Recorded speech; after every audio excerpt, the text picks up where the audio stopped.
Hey, welcome to another episode on the People Productivity Channel. This is a channel where you can become a better you. In each interview, we talk to really interesting people who've actually made a difference in the lives of friends, workers. They understand what it means to be deeply human, and they're able to share things they've done so that you actually get some tips and techniques to take away. Today, I'm very pleased to have with us Terri Mays. I met Terry actually through business and immediately realized that Terry was one of these people who has that elusive get it factor when it comes to the human side of life and business. And I was just so amazed at her the grasp she has just intuitively of the whole human side of business and life. And without further ado, I think Terry, I should let you introduce yourself. Well, hello, YouTube audience. I am so excited to be a part of this interview. Frank and I have known each other just for a short period of time chronologically, but I feel like I've known him forever.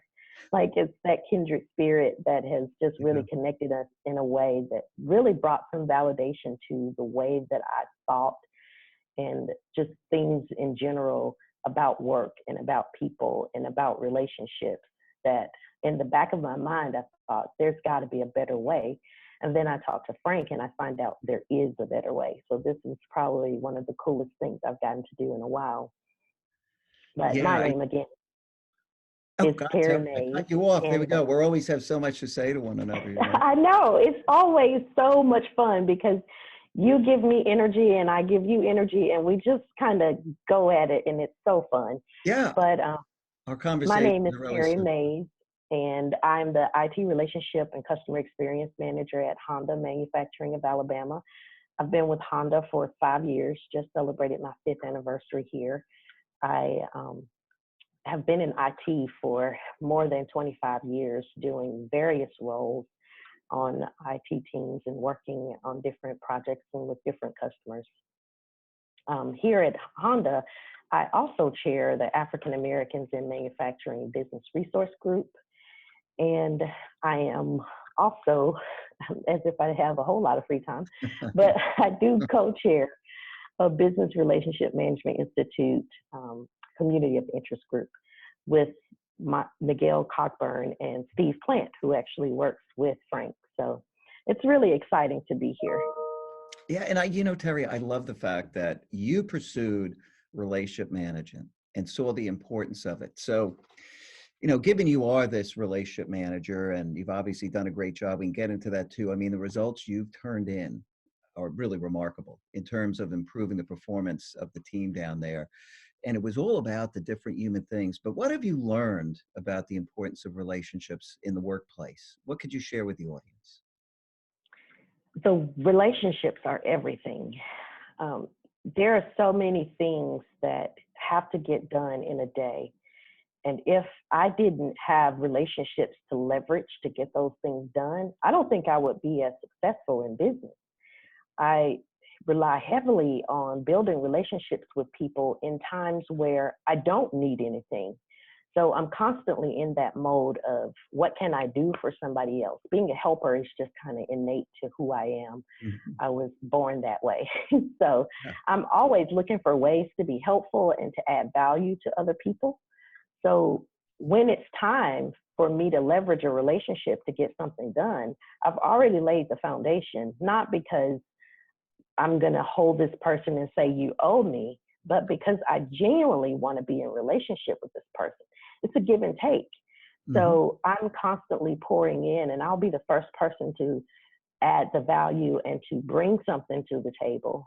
But then I know when it's time for me to receive something, I have lots of places where I can go and receive what I need and get the assistance I need to get things done. So being in the workplace is just hugely critical that relationships are there and that people are able to collaborate and they feel that freedom to do so. And I always love the fact that you would actually go out of your way to do things for people with actually no reciprocity, right? Just to help them out. knowing that one day, if they wanted to help in a particular situation, they would be able to do that, but in no way required to do it. And I think that's that whole notion of helping others without wanting something in return is important. I remember years ago, I gave feedback to somebody working for me at Merrill who just kept stumbling. And I said, look, I go to these meetings with you and it's all about what you want. You know, people see through that in 2 seconds. You're not there to help them. You're there to get something you need. I said, you got That's to right. flip this around. And this held that individual back in a big, big way. And it was just a blind spot. And, you know, you really, really overcame that. And, you know, tell us a little bit about, you know, the accomplishments that you achieved at Honda in customer support by focusing on the human side of that area. Because this is a real, this is real, right? This is not, Yeah. you know, just a Yeah. theoretical discussion. We're talking about real accomplishments in an important workplace. Yeah. So first off, I have to say that it was a team effort. I had to leverage relationships. So I built a really strong relationship with our end user computing manager. Mhm. We spent a lot of time together, just doing different tasks, but also getting to know each other in the process. And because we spent so much time together, our spouses spent a lot of time together as Yeah, well. So we wanted exactly. to make sure that everybody understood what we were doing. But in the process of that, I really developed a great friend.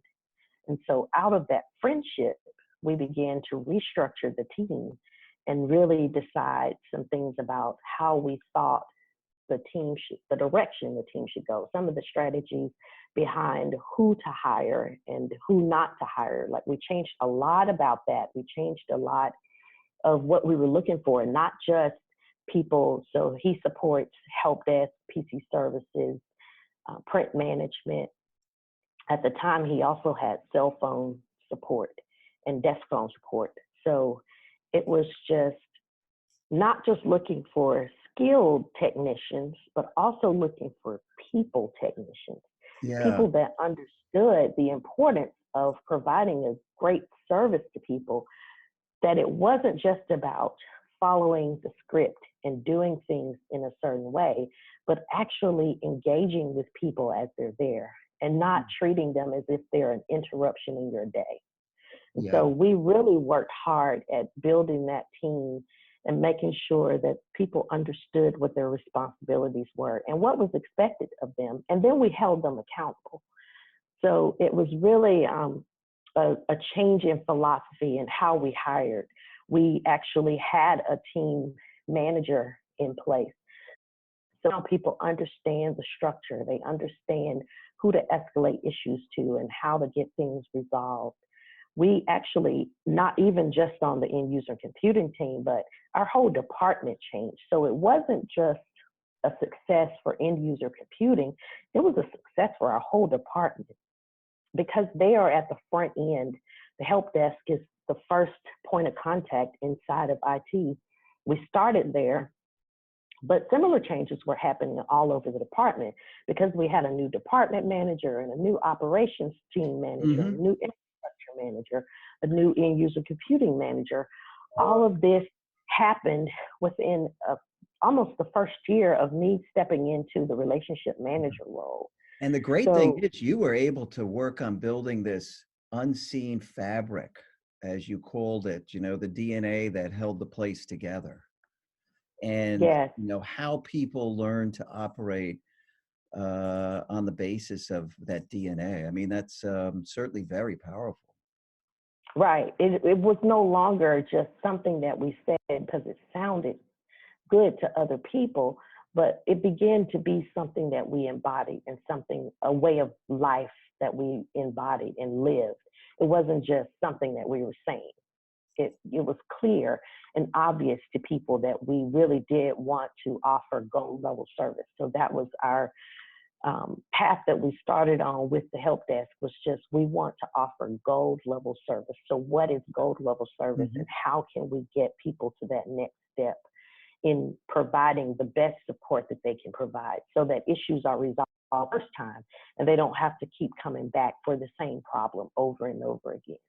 So there were several metrics that we tracked, but one of them that we tracked was service level attainment.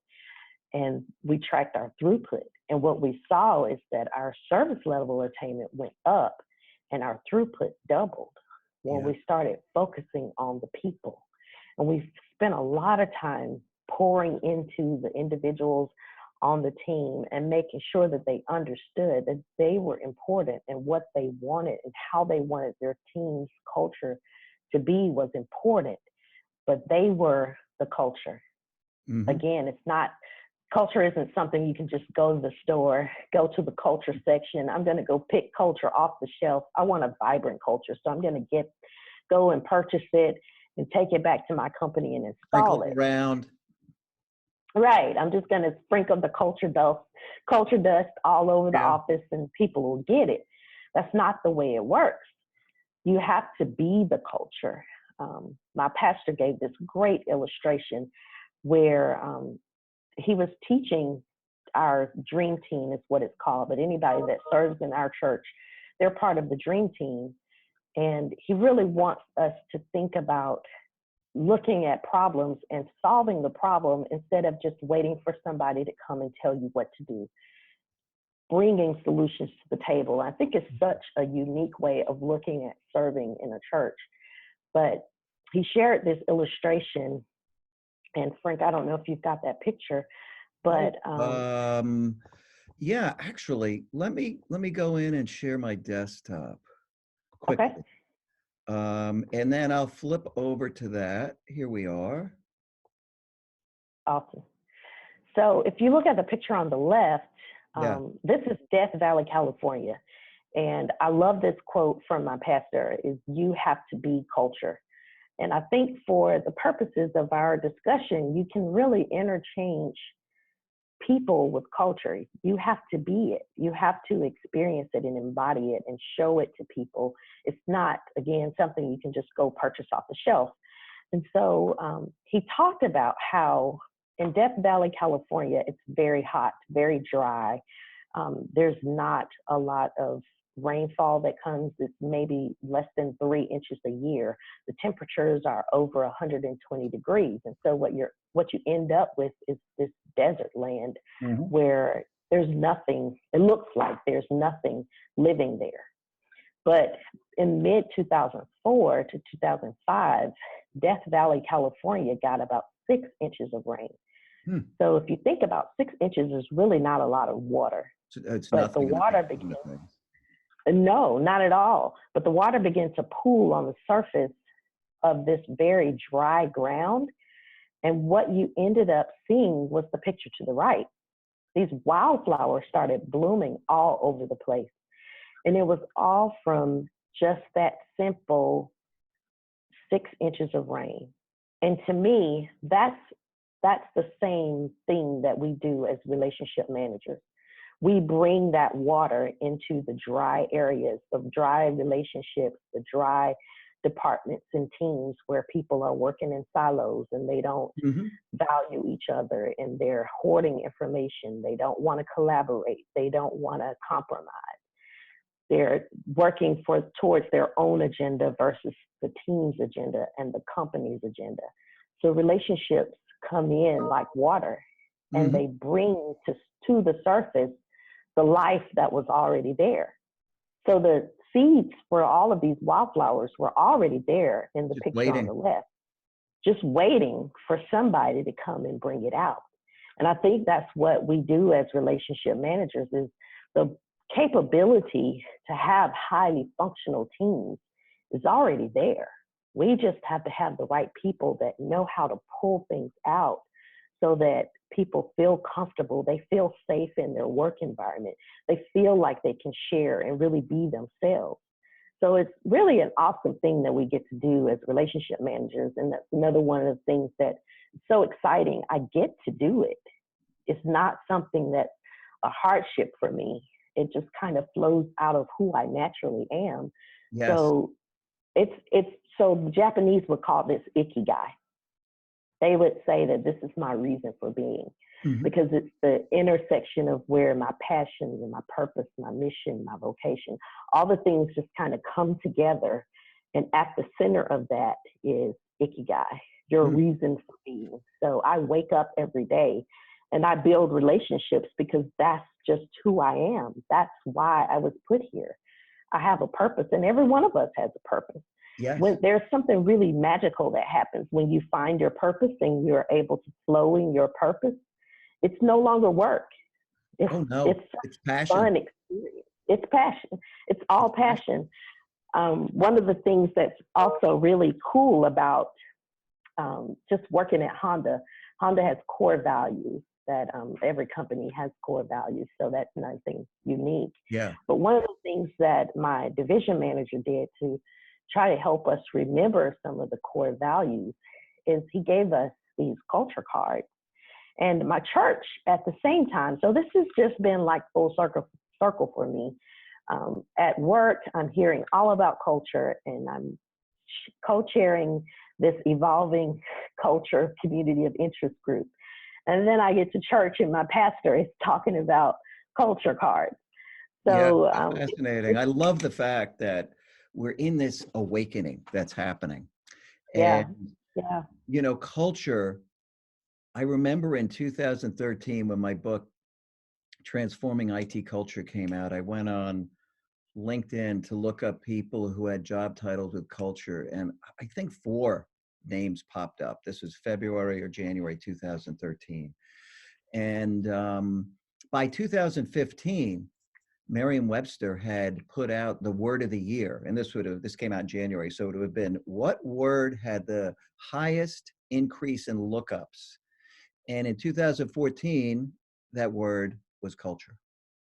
So this yeah. awakening has been going on, and you're part of it. I mean, you're one of the people helping to lead this, and that's why you're being, pulled into all of these culture meetings. The fact that, you were able to know in such a deeply human way what human skills were needed as you went out and hired people who were a cultural fit for what you needed to do at Honda. And I just, so the audience knows, I was invited down to take a tour of the Honda plant with Terri, and it's enormous. There's 4,500 people there. This is not like servicing 100 people. This is a very, very complex environment, very modern, and people rely on the tools, equipment, and technology they need to actually keep things running. So it's very important, and it's a lot of people, a lot of different roles, and I think you did just this masterful job. Just the way you were able to connect the people that you brought in to why what they were doing mattered. I mean, that was really just a super accomplishment, I thought. Well, thank you, thank you. We really spend a lot of time helping people understand that for an engineer at Honda to not have his laptop because he has some issue with a virus, or he Yeah. can't get access to the systems that he needs access to, or if a buyer doesn't have what they need, their laptop is down, they can't get access to the suppliers, it's a dead in the water situation, which could ultimately affect the line.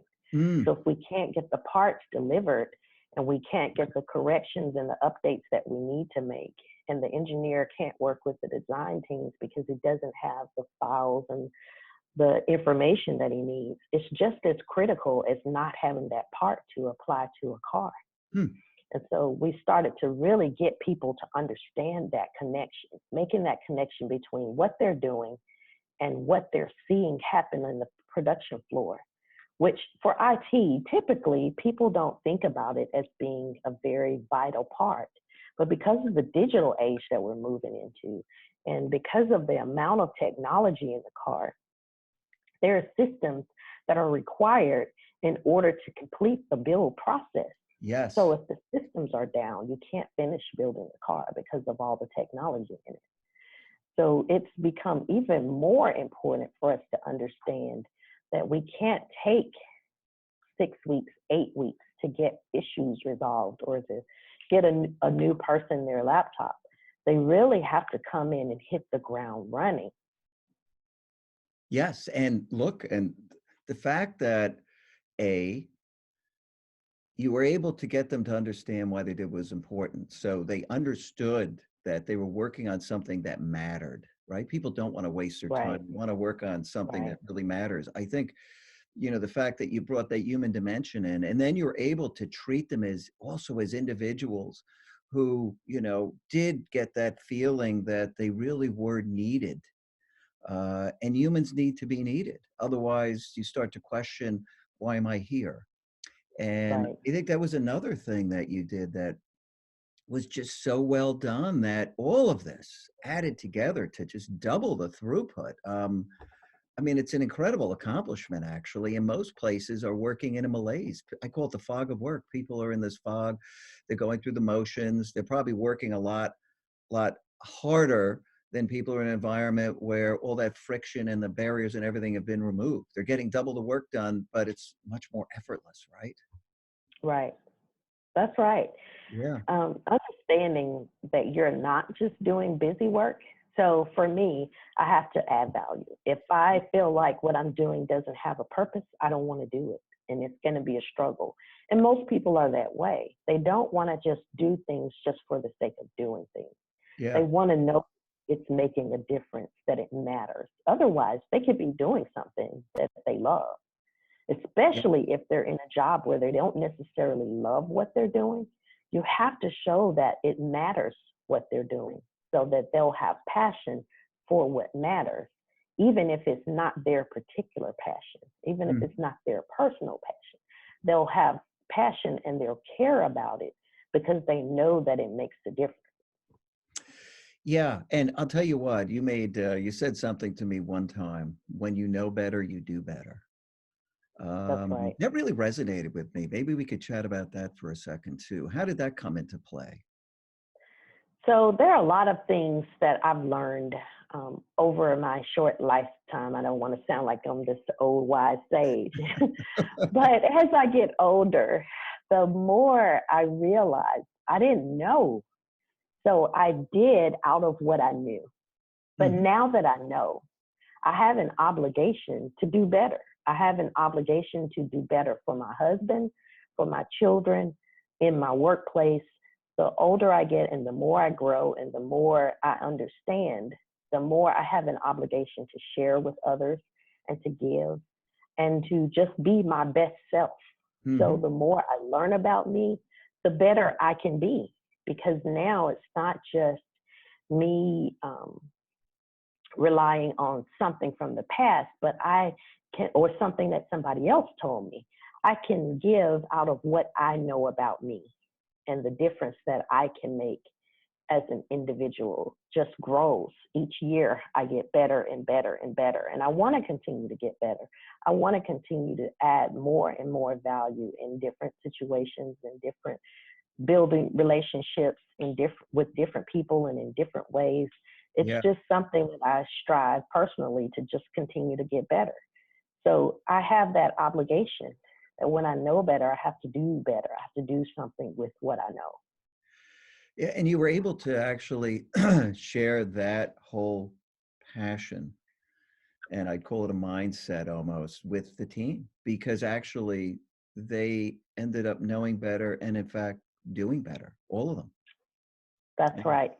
it's a phenomenal That's right. accomplishment. It is pretty amazing. Yeah. So, Mr. Honda has a quote that he would say, and it's actually plastered on the walls around here. Yeah. Um, there's, I'm looking for it to make sure I don't misquote, but what he says is action, or said, I should say, Yeah. action without philosophy is a lethal weapon. Philosophy without action is worthless. Mm. So if I know better and I don't do better, what's the point of knowing? It is Yes. totally worthless. It's not adding any value to anybody. It's not Uh-huh. making a difference in anybody's life that I know things. It's not until I begin to share and to encourage and to inspire that people can actually live a better life because of something that they've heard or that someone else did for them, the experiences they've had. All of that comes out of each of us being a better self, being a better person. With the goal being that, in fact, the people, the company, the family, everybody can thrive together That's because right. that's what it's all about. And, what you proved and what I've seen certainly across many turnarounds I did is that when you create an environment where people are all, they know better, they do better, and they start building these skills and competencies to build relationships that are stronger and produce more value for the company, that the company and the people do better together. It's that powerful. Yeah. Yeah. So that's funny. One of the cards. So we talked a little bit about these culture cards Yeah, yeah, let's that I talk got from about that. church. One of them is, I love this, and it says, "Good is the enemy of great." Mhm. So when I'm good, it's a great thing. I mean, it's really good that I can be good. But Sure. if I settle there, I'm always just going to be good and I never get to be great. And who wants to just be good? Like, Yeah. don't you want to strive and be better? And so this is one of the things that really resonates for me because I never want to just get to a place where I feel like I've arrived and that's it for me. I Mhm. think I'll always be one of those can do people Yes. that just literally is, I'm constantly looking for ways to make things better, easier, quicker. Um, very much a Yeah. believer in we are better together. Oh, We without a really are. doubt. You're one of those people who, as you climb the mountain, there's this set of clouds, and you climb through them and realize that the mountain goes much higher, and you just keep going. You don't say that's the top. And you've really created better together in your life and in your work, your church community. I think you're a great role model. That's why I wanted to have Well, you thank you. on our Thank you. I panel. really appreciate that. That really means a lot to me. It's true. It's It's true. really And at the people core can of who I am. learn to, this is about having a better life, not just a better work. People are That's everything. right. What your That's people, what, exactly That's exactly what we told the guys. So as they're using, we did use the People Productive Culture Fitness app, yeah, Cultural Fitness app. And, and they were going through, we kept reminding people that this isn't just about your work life. What you're learning, it's about your life. You yeah, can make differences in your relationships at home and in the workplace and everywhere you go. This isn't just about making a difference so that we can attain goal level service. This is about making a difference in you as an individual. And yeah. that's one of the things that I love about the app. I'm Thank going to you. put in a shameless plug for you, Oh, but it's really, I cannot say enough good things about the app because it really, after you do the baseline assessment, it points out these are areas where you need to improve. And then the workouts just come in and they show you what to do. So you don't even have to work for it. My pastor always says, put the cookies on the bottom shelf. It's really what it reminds me of. It just makes things easy for you. yeah. So instead of trying to go off and create all these action plans and figuring out what to do, you just do a few clicks in the app and the app will tell you what to do. Yeah, it is pretty That's pretty amazing. powerful. I shy away from ever bringing it up on the channel, honestly, because this isn't about us. This is about getting people on who can share things that help people. But I do appreciate the fact you liked it and it helped Yeah, because I mean, building a deeply human workplace is what this is all about. And, we got right. into the business of creating environments where people in the company thrive together because it's the future of work.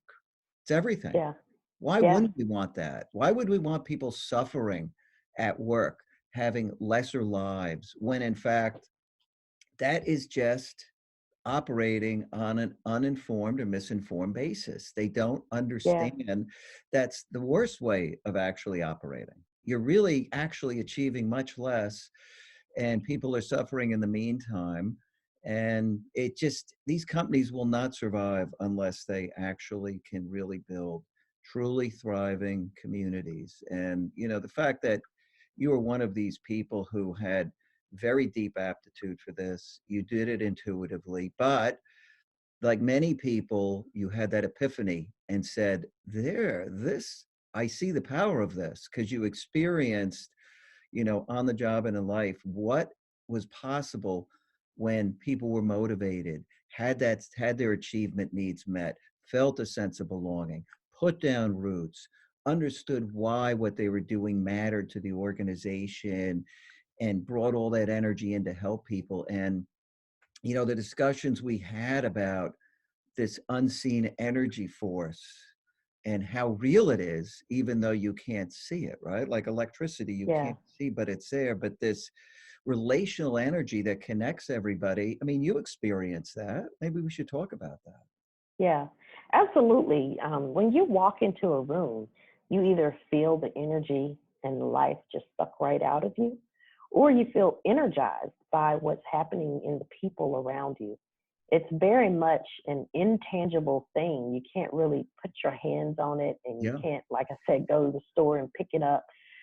But man, when you're in an organization or around people that are life giving, and they're energizing, it makes such a difference in your everyday work, in everything that you're doing, whether it's at yeah, home or at church or at work, wherever you are, there's this energy that just invigorates you. So it's such an exciting time to be in a place where people are really putting more focus on having vibrant work cultures and not expecting people to just come in, do your job, go home, but to actually build some positive relationships. And we've seen that whole energy thing take place when it's you and you're alone on an elevator and somebody else gets on the elevator hmm, and you kind of get this feeling like, well, I'm ready to get out of here. Or you're yeah, in a store and you're having an interaction with the sales clerk and you're just like, man, I want this to be over. Or you walk in a room and you feel like you've known people your whole life and you just met yeah. them. So it's like that instant connection. Either That people bring life to animating you life or they suck force. it out. That's Yeah. right. Yeah. That's right. It's super interesting. As I did turnarounds going into companies, I could walk in and I could feel the lifelessness and I could see Mm-hmm. betrayal Mm-hmm. given what had happened in some of these places in the eyes of the people. I could see the fear Yeah. in their faces, and you could feel it. You Yeah. can actually feel it. And it's that sixth sense to know a lot of what happened without having been there to witness it. Because their faces, their body language, and vibe were a testament to the things that had gone on.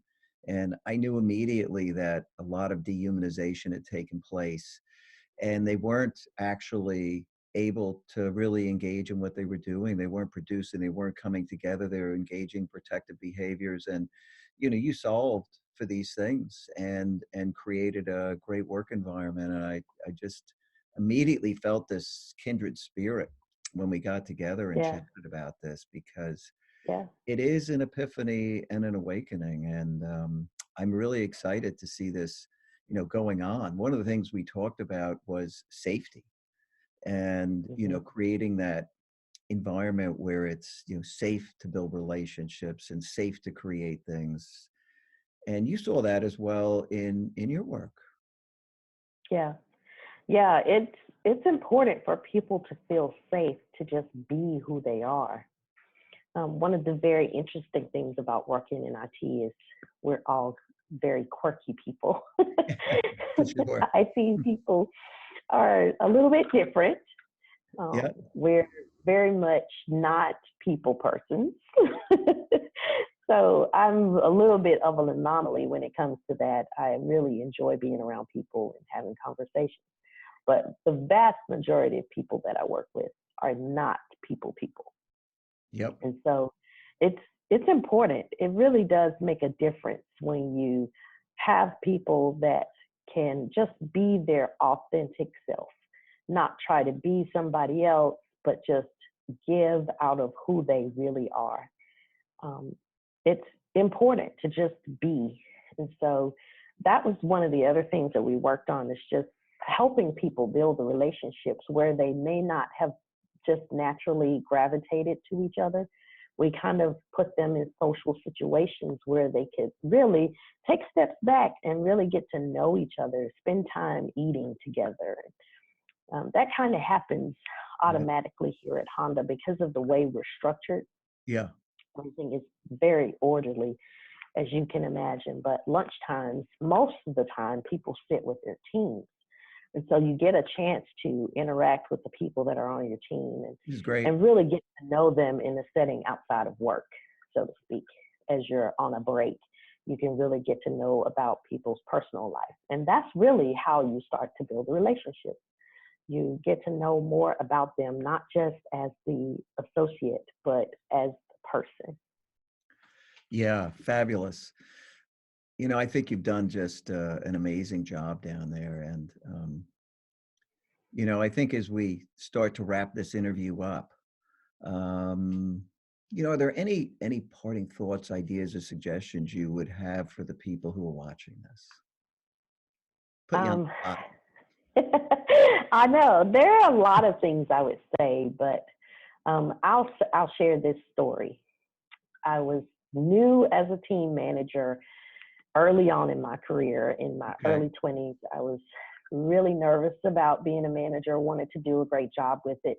And I had a team of 6 people. 4 of them, Mhm. well, actually, 2 of them were from Canada, and then the other 2 were from New Jersey. And so the 4 of them formed this really great relationship. So they did everything together. They spent a lot of time outside of work together. And they had decided that they wanted to go to this baseball game during the day. But we Okay. were working on a test team that had of lots of deadlines. We were working around the clock. It was just a chaos because of the short time frame to get things turned around. There was a lot to be done. But they came to me and they said, "Can we go to this ball game? It's in the middle of the day, but we will come back and work through the night and get things done." And I had a decision to make. Am Mhm. I going to build a relationship with them and let them build a relationship with each other? Or am I going to hold them to a hard and fast deadline?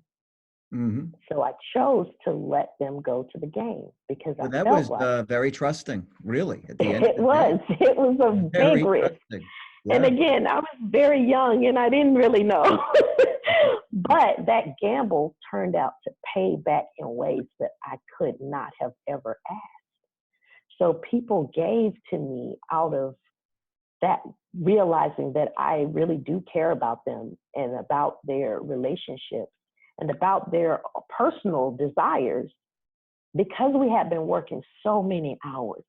You end up working late into the night, you get in early, you're working on the weekends, you spend a lot of time around people. So if I can find some small way to let them have joy and have life, I felt like it was my obligation to let them do it Mhm. because they had given me already. They had proven that they would be honorable and they would be faithful to do the work.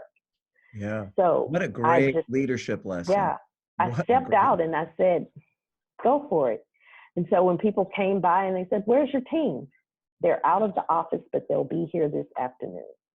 And that's Yeah. what I said all day to people that asked about them, because I trusted them and they trusted me. And as a result, we were able to get things done faster. They relied on each other because they had relationships. They helped each other. When one finished sooner, the Yeah. other ones would step in and help. Like, we just all came together as a great team.